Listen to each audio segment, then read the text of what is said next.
जैसा कि हम हमेशा कहते हैं कि आपकी ट्रैवल को स्मूथ और कंफर्टेबल बनाने के लिए ट्रैवल की प्रॉपर प्लानिंग होना बहुत ज़रूरी है और ख़ासकर जब सीनियर सिटीजन्स हो तो उनकी जो प्लानिंग होती है बहुत ही केयरफुली करनी चाहिए। अब आपको बताते हैं कि आपको द्वारका का जब आप ट्रैवल ट्रिप प्लान कर रहे हो तो क्या क्या चीज़ें आप अपने साथ रखें।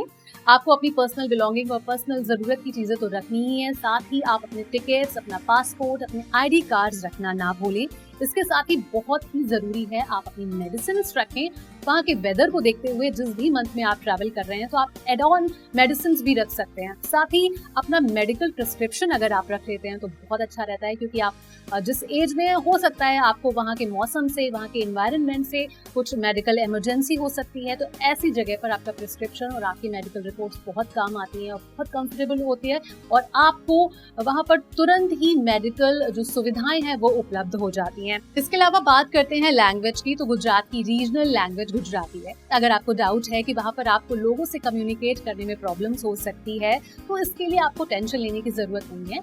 सभी लोग बहुत अच्छे से हिंदी बोलते हैं, इंग्लिश भी जानते हैं, तो आपको लैंग्वेज से रिलेटेड कोई इशू वहाँ पर नहीं होने वाला है। इसके साथ ही आपके क्लोथ्स की पैकिंग के वक्त आप ये जरूर ध्यान में रखें कि आप किस मौसम में वहाँ पर ट्रैवल कर रहे हैं। अगर आप विंटर्स के वक्त वहाँ पर ट्रैवल कर रहे हैं तो हालांकि वहाँ पर विंटर्स बहुत ही प्लेजेंट होते हैं और ट्रैवल करने का बहुत ही अच्छा टाइम होता है, लेकिन बाय चांस आपको जरूरत पड़ जाए तो थोड़े वुलन्स आप जरूर डाल सकते हैं। समर्स के टाइम वहाँ पर आप समर्स के अकॉर्डिंग ड्रेस रखें, लाइट रखें, क्योंकि एक कोस्ट लाइन है, समंदर के किनारे बना हुआ है, तो बहुत जरूरी है कि आप ह्यूमिडिटी का ध्यान रखें और उसके अकॉर्डिंग भी अपनी पैकिंग करें। जरूरी चीजें अपने साथ जरूर ले जाएं। और अगर आप समर्स में ट्रैवल कर रहे हैं तो आई वुड रेकमेंड कि आप अपने सनग्लासेस और सनस्क्रीन रखें, ताकि वहाँ पर आप जो चिलचिलाती धूप होती है समंदर के किनारे उससे बच सकें।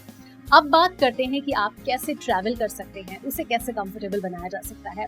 इंडिया के तमाम कोनों से यहाँ पर लोग आते हैं, तो अगर आप किसी दूर स्टेट से आ रहे हैं द्वारका तो आप फ्लाइट से आ सकते हैं, वो आपके लिए बहुत कंफर्टेबल होगा। और अगर आप गुजरात के नेबरिंग स्टेट्स या गुजरात के ही किसी एरिया से आते हैं तो आप बसेस कर सकते हैं, आप अपनी प्राइवेट कार्स में भी आ सकते हैं, आप कैब्स कर सकते हैं। ये सारे ऑप्शंस अवेलेबल है और इसके लिए आपको बहुत ज़्यादा प्लानिंग करने की ज़रूरत नहीं है, आपको आराम से टिकट मिल जाएगा। हालांकि अगर आप किसी दूर राज्य से आ रहे हैं तो ये बेहतर होगा कि आप अपनी टिकट पहले से ही बुक करा लें, ताकि आपको उस वक्त किसी परेशानी का सामना ना करना पड़े। फ्लाइट के अलावा अगर आप ट्रेन से सफर करना चाहते हैं तो भी वहां पर आराम से पहुंच सकते हैं, क्योंकि ये एक वर्ल्ड फेमस डेस्टिनेशन है। तो सारी जगहों से, इंडिया के हर एक जगह से यहाँ पर ट्रेन अवेलेबल होती है जो सीधे आपको द्वारका पहुंचाती है, तो किसी तरीके की कोई परेशानी का सामना आपको नहीं करना पड़ेगा। ये तमाम ऑप्शंस ट्रांसपोर्ट के बहुत इजीली अवेलेबल हो जाते हैं।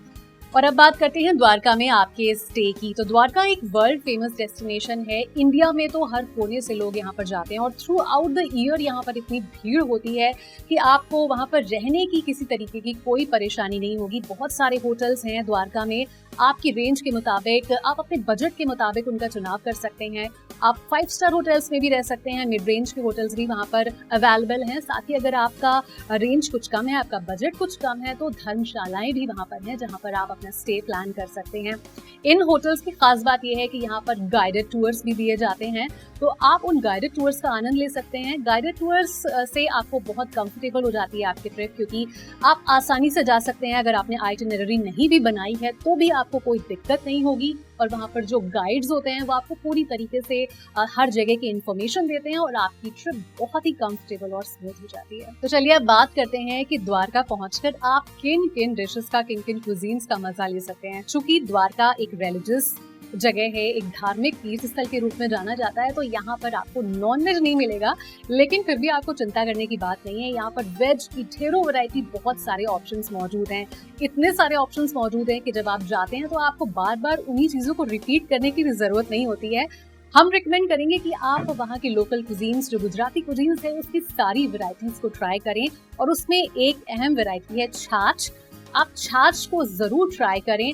साथ ही खमन ढोकला, फाफड़ा, खांडवी, ये तमाम तरह की डिशेस जो हर प्रांत के लोग खाते हैं, लेकिन जब आप गुजरात गए हैं तो जाहिर सी बात है आप इसे वहां पे जरूर ट्राई करें।